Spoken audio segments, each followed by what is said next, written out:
So Trump dropped a bombshell yesterday, and world leaders are full on losing it. Well, some of them are. You could probably predict who's losing it. But there's this weird range from cheers for this to meltdowns, and a few in between that are saying some more measured tones. And we'll show you who's saying what. But some of the reactions will be just downright shocking, and we'll see who's cracked under the pressure. All right, let's start here from détente. That's a great way of describing this, to deadline. Trump's major Russia announcement ignites mixed reactions. Now, it was like almost like détente or something even more chummy, perhaps, than détente. But the if-then statement of 50 days is really meaningful. The $10 billion worth of aid being sent through NATO is very meaningful. Okay, meanwhile, Donald Trump had previously assured that the first Patriots would start arriving later today and would be in place within a few days. Well, it's not going to work out quite like that. Germany has pledged to provide Ukraine with 2 batteries, but delivery of the first one will take months. It's going to take some time to get there, and the Germans came out and said that yesterday. Defense Minister Pistorius told Reuters that the decision on 2 Patriot systems for Ukraine will come in days or weeks, but it will actually take months. So we have to understand the realities. These things do take time, and maybe some components might get there sooner than that, but yeah. Okay, the U.S. will send Ukraine billions worth of missiles, air defense, weaponry, artillery shells through NATO. And again, the deal is NATO is purchasing these weapons from the U.S. that NATO doesn't have, that the U.S. has. It'll go through. So Europe and Canada are buying these and then shipping them off to Ukraine. The first tranche, containing roughly $10 billion. Okay, here's some of the cheering. Nikki Haley: the only way the Russian-Ukrainian war comes to an end is when the U.S. puts its weight behind NATO and Ukraine. It's Putin's nightmare. Kudos to Trump for acknowledging who the real aggressor is in this war. The Ukrainians are good fighters. They will finish it if they have the ammunition to do so. That's right. And then you see some of these kind of things happening and go, hey, wait a minute, is Trump just tricking us or something? Well, I don't think that's what's going on. Senate pauses a Russian sanctions bill after Trump promised to act alone. The stalled bill calls for 500% tariffs on imports from countries that continue to buy Russian oil, gas, or uranium, including China, India, and Brazil. I don't think that's any sign of anything. It'll take time. You got 50 days before you get to the next sanctions bill thing to kick in with the if-then statement. If you don't know what I'm talking about, go back to the last couple of videos where I talk about this kind of thing extensively. I'm not particularly worried about this. Now, Kaya Kallas yesterday said Trump's ultimatum of 50 days is far too generous for those who kill every day. Look, Kaya, I get it. However, this is great progress. It's moving the right direction. It is finally a zag. Ben Hodges is not thrilled with it. I mean, he wants to see Ukraine win, but still no clearly defined strategic outcome, he asks.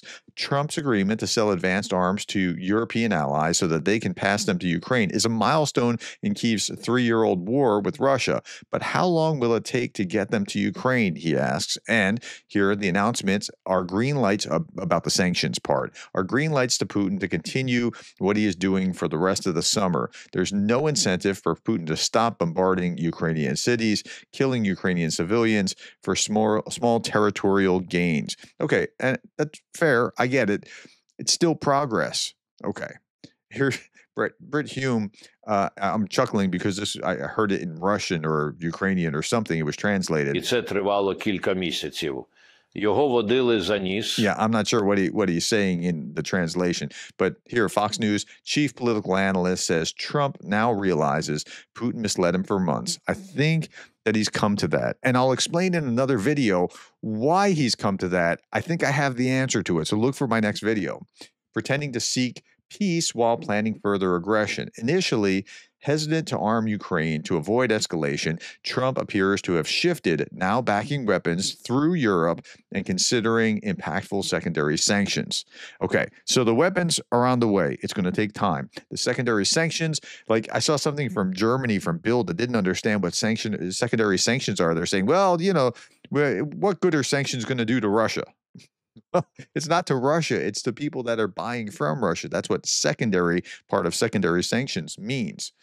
NATO Secretary General Mark Rutte, he was optimistic. Representatives of China, India, and Brazil should call Putin and urge him to agree to a ceasefire if they want to avoid secondary sanctions. Here he is on Fox News just yesterday. So today, if you are in Beijing or in Delhi or you're in Brazil and you know that this is coming to you, you might want to call Vladimir Vladimirovich Putin and say, hey friend, we are still buying stuff from you, but you have got to get serious when it comes to these negotiations on a ceasefire or a peace deal, or otherwise we get hit by these secondary sanctions. There will be also an effect directly on Russia, of course.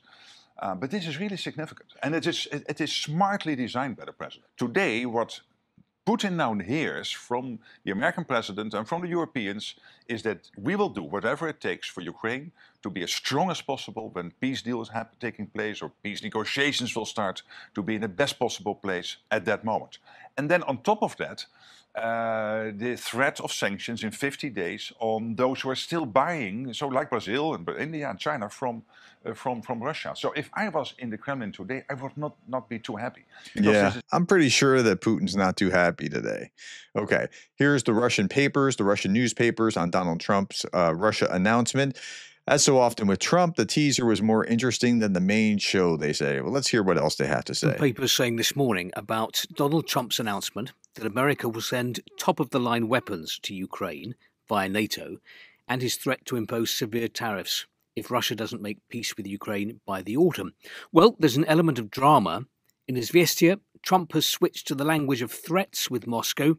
In Kommersant, you too, Trump, not Brutus. The chief peacemaker in the Ukraine conflict signs up to the party of war. And yet, as Kommersant points out, Donald Trump raised the Moscow Stock Exchange Index. It jumped more that was wild to watch, but I think it's going to plummet. I think it's going to go up and then it's going to come right back down. 3% by the end of the main trading session. That's because Russia had been bracing itself for even tougher sanctions. So they know stuff's coming. Like they get it. They understand that things are coming, but it wasn't as bad as what they were hoping. But it'll come back down. White House. True, Donald Trump promised very severe tariffs on Russian exports, but only in 50 days. And he promised weapons shipments to Ukraine, but only paid for by Europe.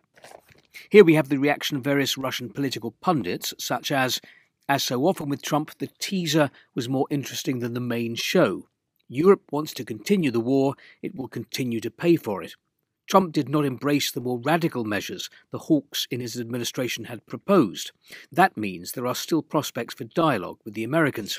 Yeah, but it's going way the wrong direction if you're Russian. Here are some of the reactions from Russia. So Dmitry Medvedev, he's always up for something colorful. Trump issued a theatrical ultimatum to the Kremlin. The world shuddered, expecting the consequences. Belligerent Europe was disappointed. Russia didn't care. No, I think this is a change. This is a clear change. China boosts support for Russia after Trump's trade threats. Beijing and Moscow are drawing closer amid ultimatums, the Telegraph reports. After President Trump warned of possible 100% tariffs on Russia's trade partners unless Moscow makes concessions, China signaled it would not abandon its support for the Kremlin. I think Trump wants that. I mean, Trump wants a trade war with China. He seems to be very belligerent with China. The Kremlin did not ignore Trump's statement, despite Foreign Minister Rabkov said that the West does not respond to Russia's, quote, listen to this, readiness to negotiate. Moscow will continue to pursuing its goals through the special military operation. So if the West doesn't, want to make peace, then we're just going to keep doing what we're doing in the SMO. Yeah, okay. There are already an unprecedented number of sanctions against us, said Lavrov, and we're managing. I have no doubt that we'll continue to cope. Knowing our partners, I don't see how they could abandon their independent policy. They have commitments. Okay, so we'll see how that plays out. Lavrov is clearly unhappy with President Trump's statements yesterday and blamed the EU and NATO leadership for the enormous and inappropriate pressure on the United States. quote, we want to understand what lies beneath the statement about 50 days. There have been deadlines before, 24 hours or 100 days. We've been through all that, and we genuinely want to understand what's driving the president of the United States. It's clear he's under enormous, I would say even inappropriate pressure from the European Union and the current NATO leadership, who are blatantly supporting Zelensky's demands to continue supplying him with modern, including offensive weaponry at the increasing expense of taxpayers in Western countries. Like, he's framing that as well as he can, but you're still framing something that's hard to frame because, like, you're the aggressor, and it's pretty clear. And like, he's trying to say Trump's being led along by Europe. Okay. Kirill Dmitriev, CEO of Russia's Sovereign Wealth Fund, who served as Kremlin's envoy during negotiations with the American side, appears visibly upset by Trump's announcement. He's resorted to making threats of nuclear winter. Here, people who follow Biden's false narratives and approaches lead the world to winter. Yeah, that's what we're talking about with the yeah.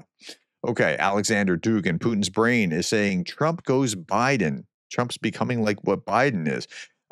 I don't think that's going to work. I think there's been a change. I think there's been a pivot here. So Dugin continues, to be sovereign for Trump means to be independent and free from the deep state, the swamp, the globalists, and the neocons. Don't be like them. Don't go down this path. You're not going to be free, is what he's saying. Now we can detect zero level of sovereignty. It's a shame. No, Trump's actually, well, what he wants is zero level of sovereignty by doing what the Russians want him to be doing, which is to be his serf, or Putin's serf. Okay, Peskov says President Trump's statements are perceived not as a signal for peace, but for continuation of war. Listen to this. The statement made by the U.S. president is quite serious. Some statements are addressed personally to Putin. We certainly need time to analyze what was said in Washington. And if, when Putin deems it necessary, he will definitely comment on it. For now, one thing can be said unequivocally. It appears that such decisions are being made in Washington, in NATO countries, and directly in Brussels, are being interpreted by the Ukrainian side not as a signal for peace, but as a signal to continue the war. Yeah, well, continue to fight back against the aggressors that shouldn't be on their land. Yes, that is what it is. But it sounds very different the way that he framed it. Okay, Sputnik News is saying handful of patriots won't challenge Russia's air superiority in Ukraine, according to Scott Ritter. So Scott Ritter, of course, is against this idea. Doug McGregor is, of course, against it. I'll show you that in a moment. Trump's commitment of up to 17 Patriot batteries for Ukraine, and it looks like launchers, not batteries, but is a political gesture that won't affect the outcome of the conflict, according to a former U.S. Marine Corps intel officer. Yeah. Doug McGregor, also a former U.S. military officer, I think a lieutenant colonel. The weapons we are sending to NATO, which are being sent to Ukraine, will not have much of any impact on Russia. Like, it's interesting how they just line up predictably about this. It's not like either of them were going, wow, Trump made a pivot. That's impressive. That's going to send a message. They're not doing that. Okay. Slow drip of weapons to Ukraine is ending. The U.S. ambassador to NATO warns Putin that if you want war, we'll arm Ukraine. Okay, that's what they should have been doing all along. And granted, now, again, it's a mixed bag, right? Some are cheering, some are screaming, and then there are people in the middle that are like, I wish it was more. Okay, I get it, wish it was more. But this is significant as a pivot. Okay, there's finally a zag here. Granted, there are plenty of reasons to criticize the package and doubt the 50-day ultimatum to Russia, especially given justified skepticism after previous 2-week deadlines. But it's still a big improvement over where we were just a few months ago when Zelensky was called a dictator. Yeah, we're a long way from where we were then. And I'll explain in the next video why he was being called a dictator then and what has changed now. I think I have someone else has helped me understand how to explain that, and that'll be my next video. Okay, last little bit. 2022, this is a reaction to Doug McGregor saying the weapons we are sending NATO, which are being sent to Ukraine, will not have much of any impact in Russia. 2022, Western weapons will make no difference. Ukraine will collapse by end of summer. 2023, Western weapons will make no difference. Ukraine will collapse by the end of summer. 2024, Western weapons will make no difference. Ukraine will collapse by summer. 2025, here's Doug McGregor. All right. So, my friends, there's been a lot of different reactions and predictably bad reactions from those who are predictably bad. All right, folks, I've been showing you I'm on Spotify now. I've been on Spotify for some time. I'm on Apple Podcasts now. I'm on here. This is iHeartRadio. Go wherever you listen to podcasts and see if you can find me just by typing Professor Gerdes Explains in the search box. I don't want you watching a YouTube video in the car. Just listen to it on audio. Thanks for your time, the likes, the shares, and the subscribes, and thank you for being the kind of person that cares about Ukraine.